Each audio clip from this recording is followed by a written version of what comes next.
और तुम्हें पायलट बनना है। कम पैसों की वजह से मैं ये चीजें नहीं कर पाया, लेकिन मैं अपने जादुई तजुर्बे से कह सकता हूँ तुम दोनों की इच्छा जरूर पूरी होगी। आप हमारी फिक्र ना करें, आप अपना ख्याल रखें। बचपन से आपने ही हमें संभाला है, इतना ही हमारे लिए काफी है। लेकिन हमारी इच्छाएं आपको कैसे पता चली?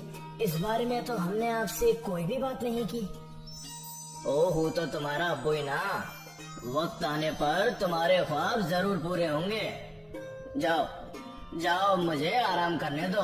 राजू और श्याम अपने अब्बू के कमरे से बाहर जा ही रहे होते हैं कि उन्हें पता चलता है कि उनके अब्बू ने उनके लिए एक छोटा जादुई प्लेन रखा है। राजू और श्याम जानते थे कि उसमें जादू है। दोनों भाई जादुई एरोप्लेन लेकर खुले मैदान में जाते हैं और वहाँ